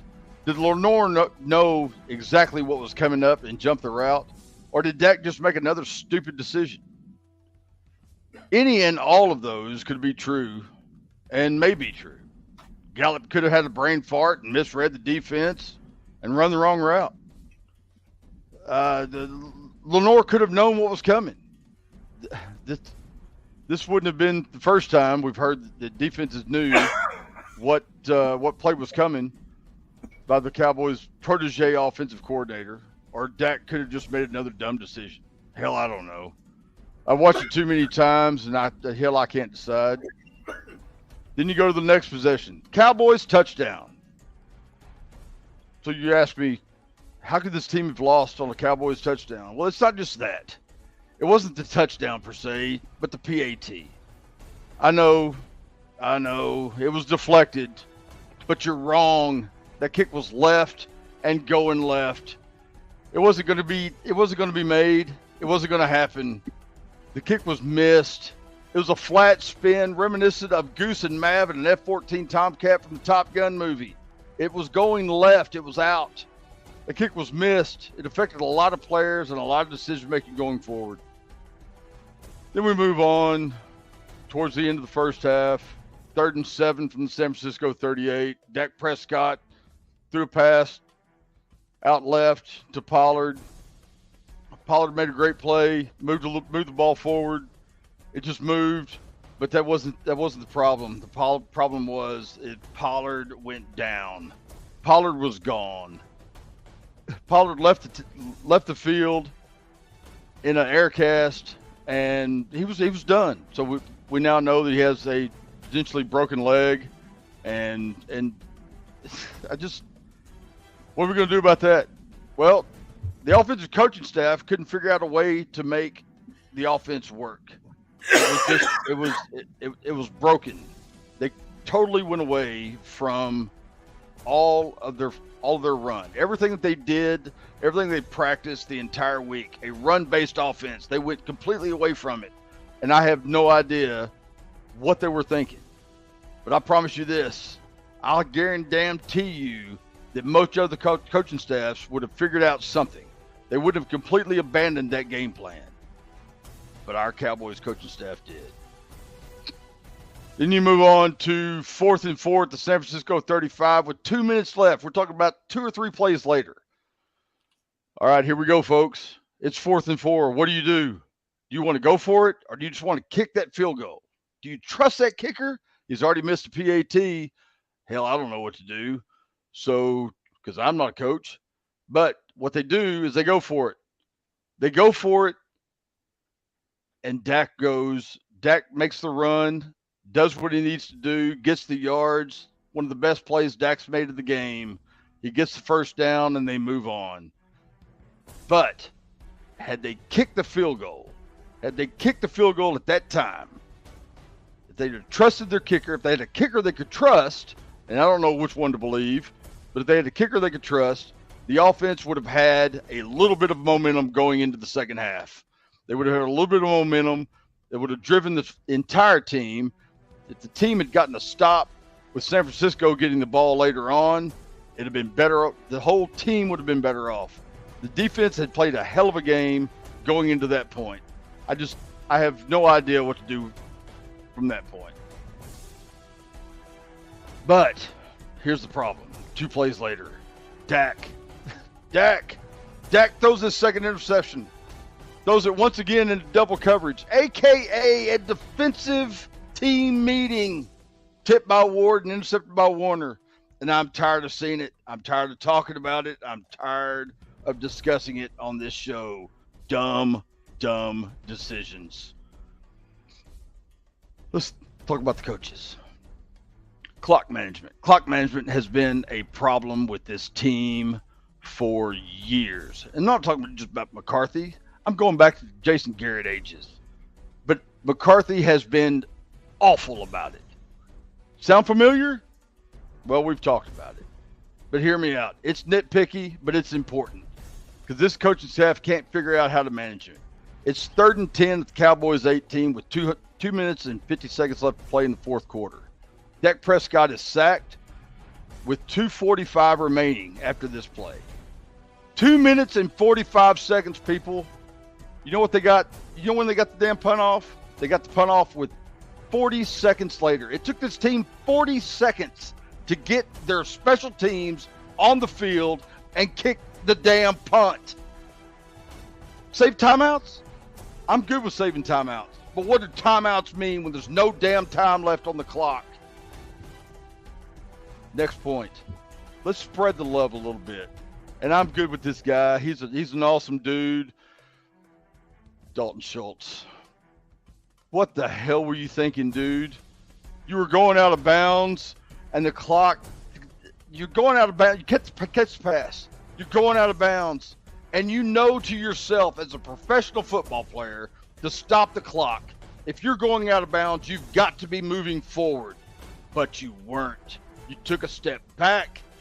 You went out of bounds, lollygagged your ass back to the damn huddle. The clock does not stop. It keeps running.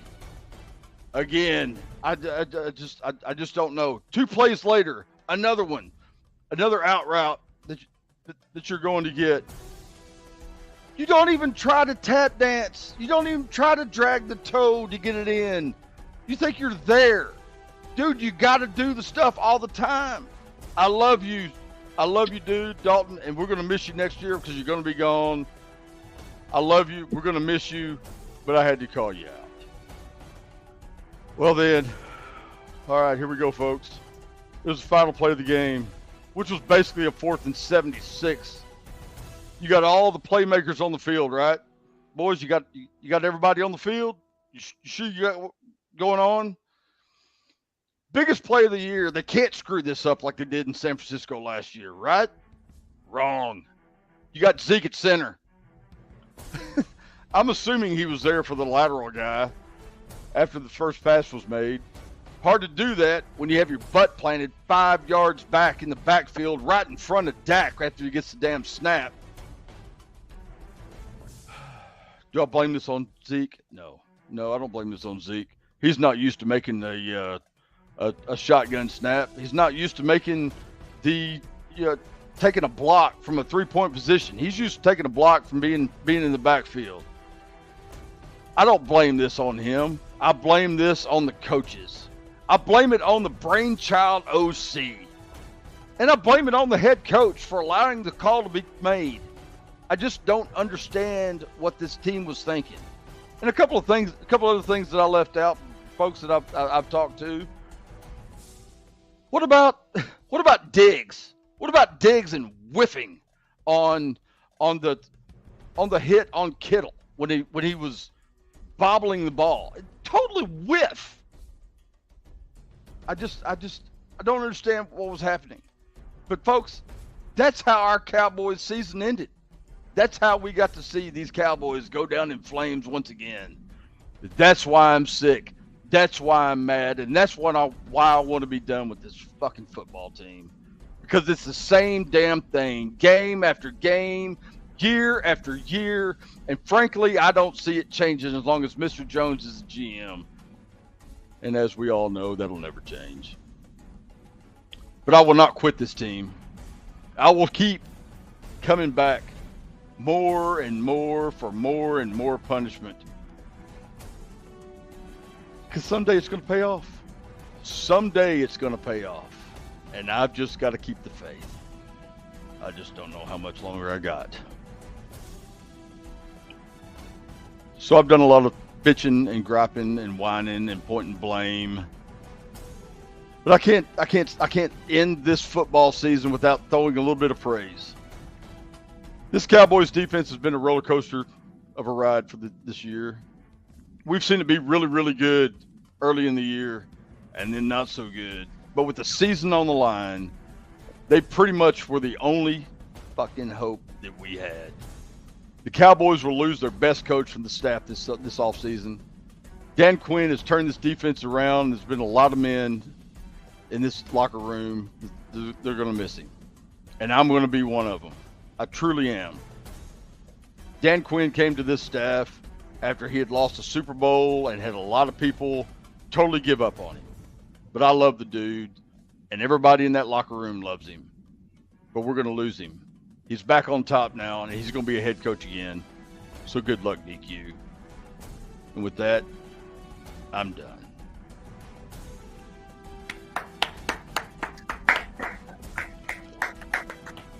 Well said. Here's my big red. Dude, that has been weighing. I've laid in bed and Stacy has watched me spin like a lathe in bed for 2 or 3 nights, and that's just been weighing on my heart. And there's other stuff I could pick out, but those are the big things that got me. And you know, I posted a little story earlier today, and Tim, thanks for helping me out with that. But I think one of the biggest things that I missed was Diggs. Diggs missing that hit on Kittle. And dropping an interception in his breadbasket. That too. But if you think about this football team, if you think about the Dallas Cowboys in the 90s, whenever they were on their high end, and you got Woodson in the secondary, and somebody's bobbling the pass, dude. The way Kittle was bobbling the pass, and he's out looking off in space, just trying to catch the ball. All you got to do is touch that dude. If you touch him and push him off balance, just a minute fraction. I'm not talking about taking the guy's head off, but if you touch him, there's no way he catches that pass. And I've seen video on the interwebs where when he lined up for that play, he was covered. There was another dude lined up next to him in a 3-point position right next to him. Besides the fact of him being an ineligible receiver, that doesn't matter. If Diggs had just put a body on that man, he would not have caught that pass. It's little minute shit like this that drives me insane. Sorry, boys. No, you good. You's good. And I'll jump on it a little bit with you. I've already said, record note, that if that injury doesn't happen to TP, it doesn't change the game plan, and we're probably looking at a different outcome on that one. That's the unlucky part. But you got to count on unlucky things happen. I don't like the fact that they abandoned the run game. I don't like the fact that they had Davis out there and didn't even try and give him the football. And your other bright spot that you did miss, by the way, is Turpin showed up. He got you some yards that you needed. Did he get taken down by a kicker a couple times? Yeah, but to get you that many yards and get you that much of a head start, he showed up there. And so I 100% believe that and that was another point that was brought up to me, and I didn't feed on it too much because he got what he got, and that's what it is. Kick returning is, dude, it's crazy. It's high speed, and he was trying to make a move. Maybe he spun, and the kicker was still there, and he backed into him. Whatever happened. But they still have a hell of a lot better field position than had he just taken the fair catch or letting it have been a dead ball, whatever. Right. He put them in a better position, and that's why I didn't call it out. Yeah, but you also can't rely on you can't rely on your special teams to win games like that for you. I mean, I'm as big as Cowboy fans everyone is here, but I mean, at some point you can't keep doing the same shit and expect different results. It's the same shit every year, dude. It is. I mean, you can't. That's the definition of insanity, right? Right. Keep doing the same shit. When the NFL was evolving and you don't, you're going to be in the same spot that you are. It's just the way it is. Yep. And they're not evolving. They're not. They're not evolving as an organization, as a team. They're not. No, and that's why I said. I mean, and I respect the man. Jerry Jones. I don't know who she is, but I respect the man as much as I can, and he's a hell of an owner. But as long as he's the GM and calling the shots, until they bring somebody in here to do it the right way, then I don't know that I can get over that far. But then I just don't know that it's going to change. But everyone in your division is getting better. You're not. You're staying. Yeah, absolutely. Well, I mean, I understand what you're saying. But if you look at this alliteration of this team under Coach McCarthy, you didn't make the playoffs. You had a bad season because of a bad defense. Then you made it. Then you made it to wild card round and got bounced. The next year you made it to divisional round and then got bounced. Is it a win? No. Is it make you feel good? No. Is it progression? Yes. Back-to-back 12-4 seasons, and then you made it one step farther into the playoffs. Is it the progression we want? No. Is it what we expect? No. Is it getting better? Yes. Is it what we expected as a fan base after all the hype and everything? No, it's never what it is, because it's never going to be what it is until this damn team goes to the championship, goes to the NFC championship, and possibly makes the Super Bowl. It's never going to be good enough, because that is why the Cowboys are America's team, because we have the biggest fan base. The expectation of the Dallas Cowboys are, first off, they're unattainable. First off, they have talent. Their expectations are too high. I always relate them to. I mean, I'm not a Ohio State fan at all. But the expectations of Ohio State are exactly, and I hate Ohio State, but their fan base every year are so high that it's not attainable. It's not so much different than the Dallas Cowboys. It's not. They have a roster that is really good, right? But you can have a roster. It's every roster in the NFL is pretty goddamn good. Then it comes to coaching, right? So how are you gonna get these guys to play? The expectation, first off, for the Dallas Cowboys at the beginning of the year, every single year, is way too high. It's just way too high. But that is what this fan base. That's why they're America's team, dude. That's why this fan base is the way it is. That's why it's so rabid as it is. That's why the rest of the teams hate the Cowboys the way they do. It's because the Cowboy fans and the Cowboys themselves expect themselves to be upper echelon all the time. They're overhyped. I mean, do something. I told you, I'm not disagreeing with you. I'm tired of being that dude and I've gotten better about it over the years. I've been a Cowboy fan too damn long, and I've gotten better about it. But I still get hyped. I still get hyped after the draft.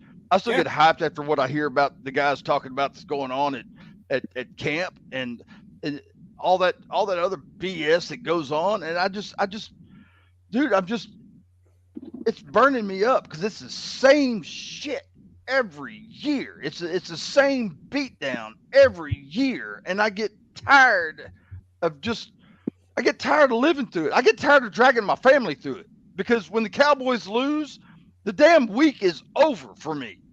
All I do is sit and work, and I cuss and I bitch about the Cowboys. I got guys at the damn bar that are telling me I'm the worst dude to ever sit and watch a damn Cowboy game with because all I do is bitch. Well, I bitch because I expect better. Who's your college team? I am fed better. Who's your college team? Dude, I'm a Texas football. You're gonna get a convoluted answer. I'm a Texas football team. I love Texas football. I went to Howard Payne University, Stingham Jackets. But if you had that on your bingo card, Stingham Jackets, you win. Wait, what did you just do? Don't even cross anything else out. What is that? Stingham Jackets. But here's the deal.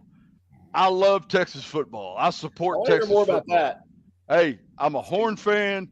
I'm a Frog fan. I'm a Tech fan. I'm a Baylor Bear fan. I love them all, dude. I just want Texas football to succeed. There are too many good athletes in Texas to go elsewhere, and they all go elsewhere. But if all those dudes stayed in just Texas, like our hosts, Texas football would be better. Even the Aggies.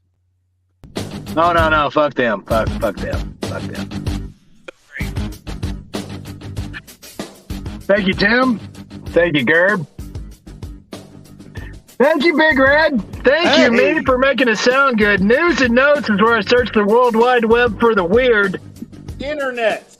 And by God, I found it. Actually, let's go to a little Colby personal story time. So, I'm in Walmart, and at Walmart, I have my headphones in. I'm listening to all kinds of metal go through my headphones, as loud as my phone will possibly have the volume up, so I can't hear shit, right?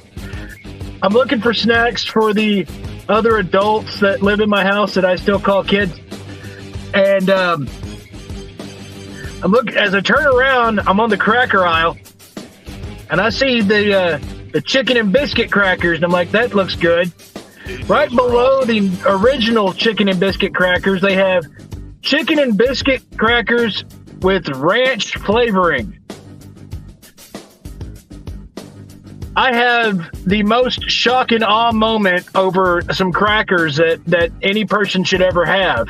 So did you buy 2 boxes? I did. But I'll tell you this, when I saw them, I was so surprised and shocked by them, and with my headphones in, I didn't know how loud I was.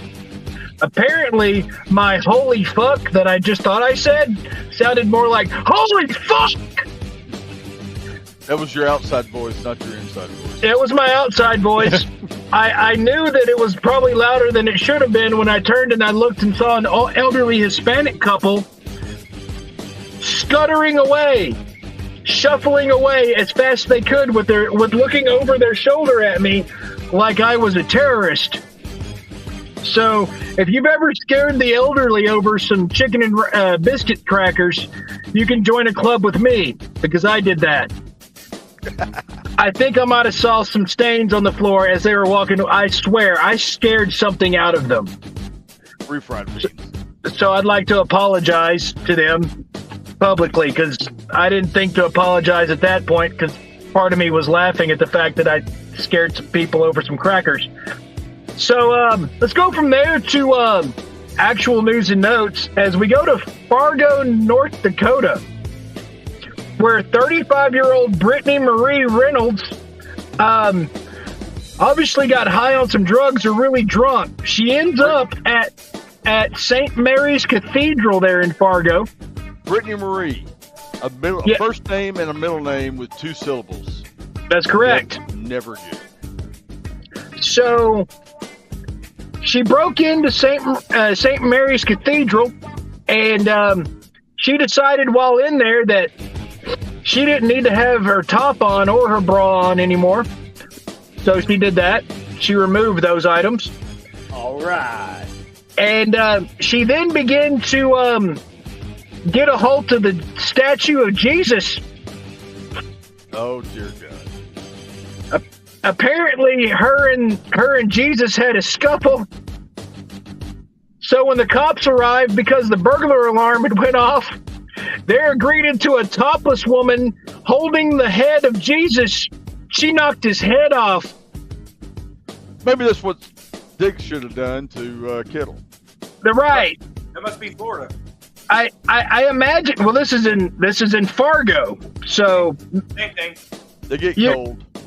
You can you imagine the therapy involved as you walk in and there's a drunken, topless ginger lady holding the head of Jesus, and both of them look like they've been beat up. I think I'd have some kind of. I'd have to go talk to the police psychiatrist after walking in on that. Just saying. Plus, I always wanted to read a headline with topless woman and Jesus in the title, and I found a story, so we had to do the story. Let's go from there to Florida, where we're going to a gas station. We're going to Disney Springs gas station, where Eric, the late night clerk, picks up the phone at 3 a.m. to somebody claiming to be the head of the corporate over the Disney Springs gas station. Elmo is totally engrossed in this story. So the person that claimed to be the head of the corporate over the station asked Eric to go make sure and take pictures of all the fire extinguishers, to which he did. Then to go take pictures of all the safes, to which he did. And then said that in order to pass some federal inspections, that they're going to need the funds to do so, to which he agreed to and tried to pay with his personal card. His personal card wouldn't go through, so they talked him into emptying the safe and putting it into a random Bitcoin ATM a block and a half away. To which he did. He emptied the safe, took all the cash, left the gas station unattended, and walked 2 blocks down to throw it all in a Bitcoin ATM. Once the manager found out about what happened after watching the camera, of course, the police questioned Eric, to which the scammer wasn't able to do anything about the Bitcoin money in the ATM, wasn't able to get to it. It just got put into stocks that was nobody's account. So you can imagine Eric doesn't have a job anymore. You can also imagine that if you're a gas station clerk and you pick up the phone at 3 a.m. and somebody claims to be corporate and warning you about, inspections to happen in the next morning, it's probably a scam. I'm just saying, they'll probably send an email, one that's like worded to everybody, and they won't call you directly, Eric. Just saying. See you, Eric. Let's go to Philadelphia, where if you thought about, hey, I'd like to go out to a pool or a lake or a beach or something in Philly, well, you should be thinking twice already about it anyway, but even more twice now that the union of lifeguards has gathered together, causing, well, a shortage of lifeguards, to the point that Philadelphia is now hiring lifeguards with qualifications of nothing. You don't even have to know how to swim. You don't have to know how to swim to be a lifeguard. Welcome in Philadelphia. to Philadelphia. I don't know what they plan on their lifeguards to doing when somebody's drowning, but it's probably going to be like ring a bell. Watching. Right? Or they're going to raise the Ponchos flag. I need another enchilada. That's right. I need one of them queso tostadas with the shredded cheese on top of it. Yes, I don't feel like going to the bathroom anytime soon. Why did Elmo get so much smaller? Are y'all passing around Elmo? Elmo! So, I just don't go swimming in Philly. Actually, even before this, just because of how dirty the city is, I probably wouldn't go swimming there anyway. But if you were thinking about, hey, I'd like to go visit a beach resort, and you pick Philadelphia, Gross. The lifeguard's not going to be able to save you. Gross. Just letting you know. And that's my 3 stories that I found. And that's news and notes, everybody. Very nice, Colby. Whiskey Tillman Sap. Which also means that's the Drunk Sports Podcast for another Wednesday. Big times. What are you looking at? Looking at everybody. Change spots. Dun, dun, dun, dun. Dun, dun, dun, dun. What's the Brady Bunch show? What's the Brady Bunch theme? You might as well play that right now. Here's the story. Stop moving me. I don't know where I'm looking. Stop it. Quit. You're going to make me throw up if you keep doing that, I promise. You're making me You're drunk. throw up on Colby now. No! Don't you do it! Right now. Oh, dang it. We will be back Monday with another edition of the Drunk Sports Podcast, hopefully live from our multi-billion-dollar studio complex, as long as the weather's good. It's pretty close to that at this point, to be honest with you. Yeah, I know. That's where all the liquor is. I got to get back there as soon as possible. Yeah. At least Colby and I will. Maybe Johnny. We'll see. I don't know what we're gonna do with Big Red. Yeah, we got liquor in the front and poker in the rear. So you're saying there's a chance? There's always a chance, Tim. Big thanks to our sponsors, if they're still there, TurfLife.club, Golf Central Magazine, and of course, the Highlands Performance Golf Center over at HighlandsPGC.com. I am Tim. That is Colby. That is Johnny. That is Big Red. Until next time, boys and girls, we'll see. Fuck you! Hey, everybody. Thank you for listening to this episode of the Drunk Sports Podcast. Join us next time for a lot more alcohol and more drunk sports talk. Until next time, here's to you. This is the funnest night ever. We're all drunk. God damn it, Griggs. Shut up, Tim. We're not talking about my mother. Shots fired. Shots fired.